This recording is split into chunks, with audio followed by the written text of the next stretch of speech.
தூத்துக்குடி மாவட்டம் ஆறாம்பண்ணை பகுதியில் குடியிருப்பை சூழ்ந்த வெள்ளம் வடியாத நிலையில் மக்களின் இயல்பு வாழ்க்கை எப்படி இருக்கிறது என்பது குறித்த விவரங்களை தருவதற்காக செய்தியாளர் சுதீஷ் இணைந்திருக்கிறார். அவரோடு பேசலாம். சுதீஷ், மக்களின் இயல்பு வாழ்க்கை மெல்ல மெல்ல திரும்புவதற்காக அரசாங்கம் என்னென்ன நடவடிக்கைகளை எடுத்திருக்கிறது?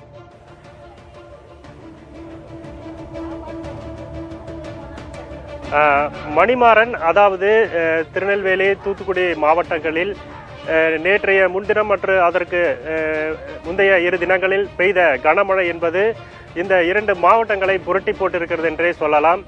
ஏனென்றால் தாமிரபரணி ஆறு அதன் கொள்ளளவை தாங்க முடியாத அளவிற்கு இரு புறங்களிலும் அந்த வெள்ள நீரானது அதன் அளவை மீறி வயல்வெளிகளிலும் குடியிருப்பு பகுதிகளிலும் சாலைகளிலும் வழிந்து ஓடியதன் காரணமாகத்தான் இந்த குடியிருப்பு பகுதிகளுக்குள் அந்த தண்ணீர் என்பது புகுந்திருக்கக்கூடிய நம்ம காட்சிகளை பார்க்க முடிகிறது. நாம் தற்போது தூத்துக்குடி மாவட்டம் ஆறாம்பண்ணை அரபாத் நகர் பகுதியில் இருக்கிறோம். இந்த பகுதி முற்றிலுமாக குடியிருப்புகளை வெள்ளம் சூழ்ந்திருக்கக்கூடிய காட்சிகளை பார்க்க முடிகிறது.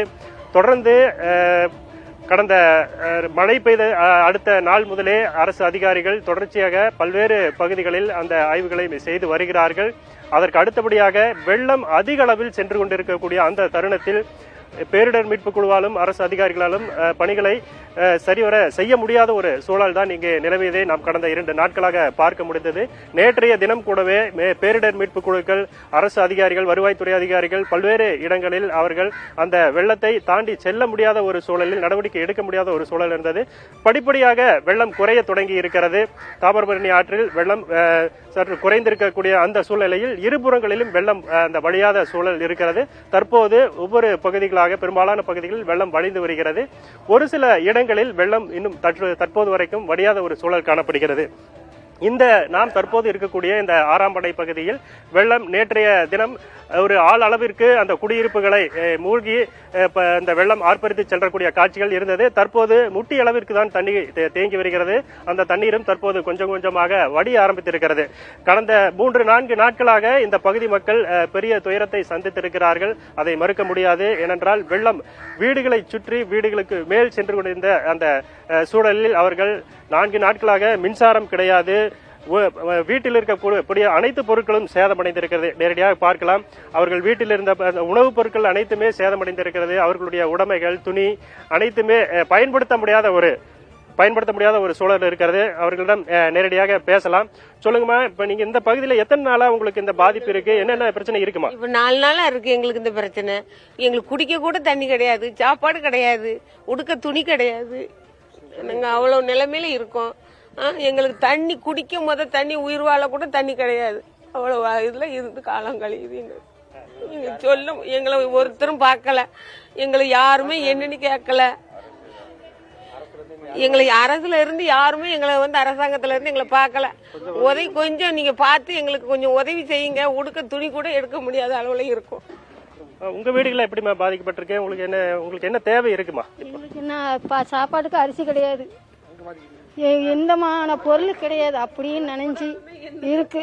எந்தமான பொருளோ அரிசியோ எண்ணெய், பருப்பு, சீனி, உடதுணி, பாத்திரங்கள் எதுவுமே எங்களுக்கு இல்லையா.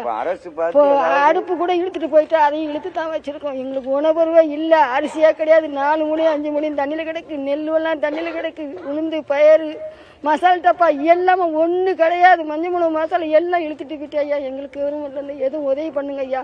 உடுத்துணி கூட இல்ல ஐயா. இந்த 4 நாள் தண்ணி வீட்டை சுத்தி போயிடுச்சு இல்லீங்களா? அப்ப எல்லாம் சாப்பாட்டுக்கு என்ன பண்ணீங்க? எப்படி சமைச்சதெல்லாம் சாப்பிட்டீங்க? எங்க போய் தங்கி இருந்தீங்க? தங்கி மச்சில மாடியில தான் இருந்தோம். பக்கத்துல மாடியில இருந்தோம். அங்கேயே சமையலாக்கி எங்களால உப்பும் இல்லாம உரப்பும் இல்லாம வெறுங்கஞ்சி மாதிரி குடிச்சு ஊறுகாய் வச்சு சாப்பிட்டுக்கிட்டோம். இதுதான் எங்களுக்கு ஒரு உணவு திரும்ப முடியாது. அந்த வீட்டுக்காரர் தான் எங்களுக்கு உதவி பண்ணாங்க, பக்கத்து வீட்டுக்காரங்க. அதுல தான் தார்பாயை விரிச்சு அந்த மச்சில இருந்துகிட்டோம். நனைஞ்சாலும் பரவாயில்ல. ஒண்ணுக்கு போவதுக்கும் வழி இல்ல, தண்ணியும் இல்ல.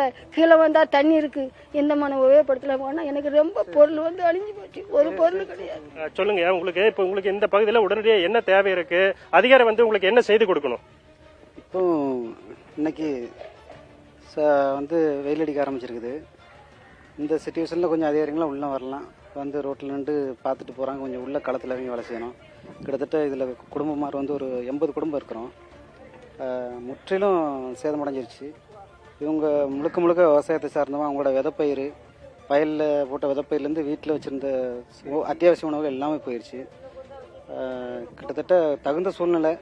இப்போ கொஞ்சம் களத்தில் இறங்கி அதிகாரிங்க கொஞ்சம் வேலை செய்யணும், அதை கேட்டுக்கிறோம்.